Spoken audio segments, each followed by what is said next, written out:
Assalamualaikum warahmatullahi wabarakatuh. Baik, kali ini dari tim kami akan mempresentasikan hasil wawancara kami yang dari salah satu UMKM di Jogja, yaitu UMKM bernama Kiri Kanan, yaitu merupakan suatu usaha sablon yang dimiliki oleh salah satu mahasiswa yang saat ini berada di Asrama Mamuju. Nah, sebelum masuk ke materi, saya akan memperkenalkan dulu anggota tim ini. Yang di sini ada Mas Abim, kemudian Mas Aslam, Mas Wisnu, dan saya sendiri Faras. Nah, selanjutnya untuk cerita bagaimana UMKM ini muncul akan dijelaskan oleh Mas Abim. Kepada Mas Abim, dipersilahkan. Oke. Ya, kisah kiri kanan dimulai dari hal yang sangat sederhana. Mereka hanya ingin membantu meringankan beban para orang tua, tapi dari niat tersebutlah lahir usaha sablon yang memiliki nilai dan pesan untuk para mahasiswa. Mereka ingin menyatukan dua kutub mahasiswa, yaitu aktivis dan agamis. Oke. Lalu menjadikannya identitas tersebut menjadi unik. Dari sini kita bisa melihat bagaimana strategi bisnis bisa lahir dari nilai dan pesan, bukan hanya dinilai dari uang saja. Secara tertulis mereka belum mempunyai visi misi yang jelas, tetapi dalam hal praktik arah dan tujuan mereka sudah sangat jelas. Mereka ingin mandiri secara finansial dan menyatukan keberagaman dengan teman-teman yang ada di asrama.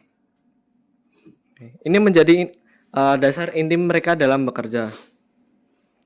Menurut teori strategik intent dari Prahalan dan Hamel, ini adalah dasar dari strategi jangka panjang. Mereka sudah menerapkannya, tetapi belum terdokumentasi secara keseluruhan. Oke, next, Mas Aslam. Oh, baik, terima kasih. Selanjutnya itu positioning dan segmentasi pasar. Nah, target utama mereka pada bisnis sablon baju kiri kanan ini yaitu organisasi mahasiswa dan komunitas kampus. Tapi yang menarik di sini mereka tidak hanya menjual jasa sablon, melainkan juga menyisipkan pesan-pesan penting mengenai aktivisme pada desain yang mereka telah buat.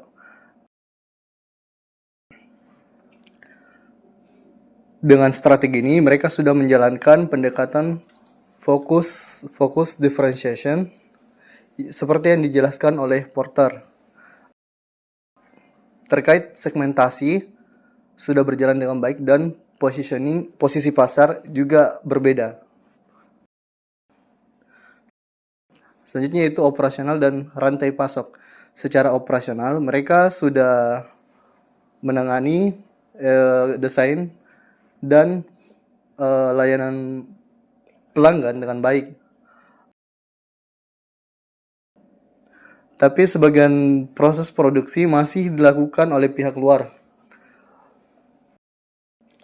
Artinya sistem rantai nilai mereka belum sepenuhnya mandiri. Menurut Porter, rantai nilai adalah proses yang menciptakan nilai bagi konsumen. Dan menurut Siagian dan kawan-kawan, kemitraan yang kuat dengan vendor itu sangatlah penting. Hal ini masih menjadi tantangan bagi usaha kiri kanan dalam melakukan operasional ke depannya. Oke, baik. Yang berikutnya ada tantangan yang dihadapi. Di sini ada dua masalah besar. Yang pertama adalah pelanggan itu lebih rawan untuk pindah ke sablon lain. Yang kedua itu keterbatasan alat, karena ada alat yang belum mereka miliki. Menariknya di sini adalah yang membuat mereka bertahan sampai sekarang itu karena mereka menjual nilai, semangat, dan layanan yang baik. Next. Oke, yang berikutnya ada adaptasi dan kemampuan dinamis. Di sini mereka sudah menerapkan dynamic capabilities. Ya, yang pertama yaitu menyesuaikan desain sesuai kebutuhan pelanggan. Kedua, membuka layanan konsultasi desain. Yang ketiga, siap mengantarkan pesanan secara fleksibel. Menurut TIS, ini sudah menurut teori TIS, ini ini sudah sesuai ya, karena UMKM itu harus beradaptasi. Memang di sini belum 100% mereka beradaptasi, tetapi mereka sudah memiliki pondasi yang kuat. Baik, dari penjelasan yang sudah dijelaskan oleh teman-teman yang lain, ada beberapa rekomendasi strategi yang bisa kami sampaikan untuk perkembangan UMKM kiri kanan. Yang pertama, mereka bisa merumuskan visi misi secara tertulis. Jadi walaupun mereka sudah memiliki visi misi, tapi itu masih belum terdokumentasikan, dan hal ini bisa menghambat apabila nanti ada datangnya anggota baru atau ada perselisihan ke keinginan di dalam organisasi tersebut. Nah, kemudian yang kedua adalah membangun kerjasama jangka panjang dengan vendor, yang mana sudah dijelaskan tadi, karena ada beberapa alat yang belum ada pada UMKM kiri kanan ini. Mereka itu sebagai mitigasinya, mereka bisa membangun kerjasama panjang dengan vendor atau supplier. Nah, kerjasama ini bisa didokumentasikan dengan kontrak jangka panjang terutama, karena dengan kontrak jangka panjang mereka mungkin bisa mendapatkan potongan harga atau setidaknya mereka bisa mendapatkan relasi. Nah, kemudian yang ketiga adalah mereka bisa mulai berinvestasi di alat produksi secara bertahap. Hal ini dikarenakan walaupun mereka sudah memiliki vendor, kontrak dengan vendor, jikalau di vendor itu terdapat suatu masalah sehingga menghambat produksi, jikalau mereka tidak memiliki alat produksi sendiri atau alat produksi mandiri di tempat mereka, itu akan hambatan di vendor akan juga menghambat mereka. Nah, jikalau mereka ada alat produksi sendiri, walaupun vendor mereka memiliki hambatan, mereka akan bisa tetap jalan dengan baik. Nah, kemudian yang terakhir adalah menggunakan teknologi sederhana seperti website. Hal ini dikarenakan dan sosial media termasuk. Nah, hal ini dikarenakan segmentasi pasar yang dituju adalah mahasiswa, dan mahasiswa sendiri sangat aktif di website ataupun sosial media, yang mana ini bisa membuat mereka lebih tampak lebih profesional serta bisa menjangkau kawasan yang lebih luas. Next. Nah, kemudian sebagai kontribusi tim, sebelumnya mereka itu belum memiliki website.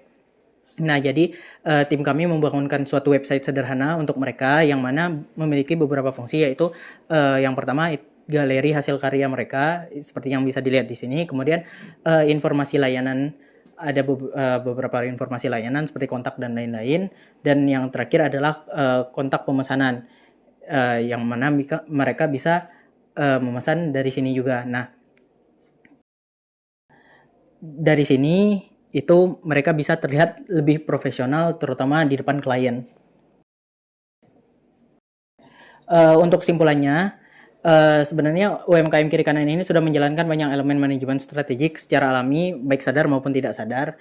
Dan untuk poin-poinnya, mengapa kami menyebutkan mereka ini sudah menjalankan manajemen strategik itu karena mereka sudah mempunyai arah dan nilai yang jelas. Kemudian mereka juga paham siapa pasar mereka, dan mereka juga mampu beradaptasi walau masih secara sederhana. Nah, itu untuk kesimpulannya, dan mungkin itu untuk presentasi dari kelompok kami. Sampai sini, apakah ada yang ingin bertanya? Izin bertanya, mengapa usaha kiri kanan sudah dianggap menuliskan manajemen strategik, sudah menerapkan manajemen strategik meskipun belum menuliskan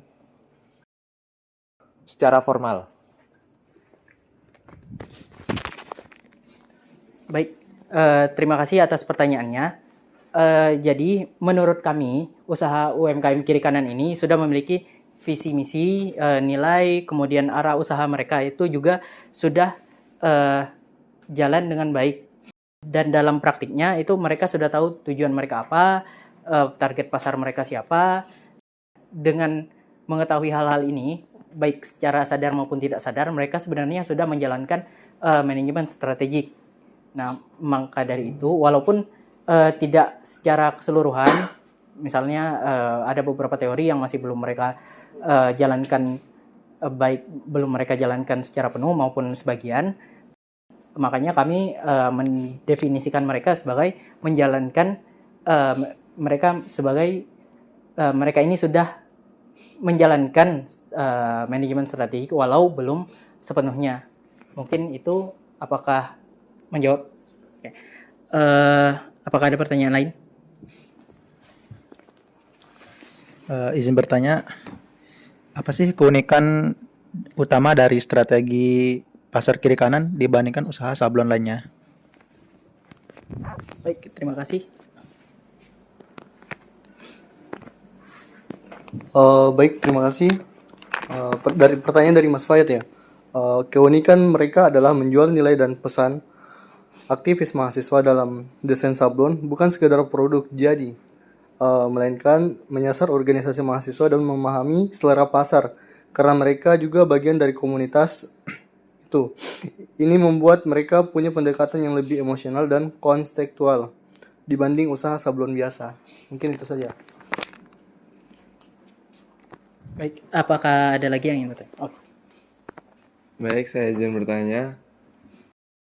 Tantangan terbesar apa yang saat ini dihadapi oleh kiri kanan dan mungkin bagaimana cara mengatasinya menurut kalian?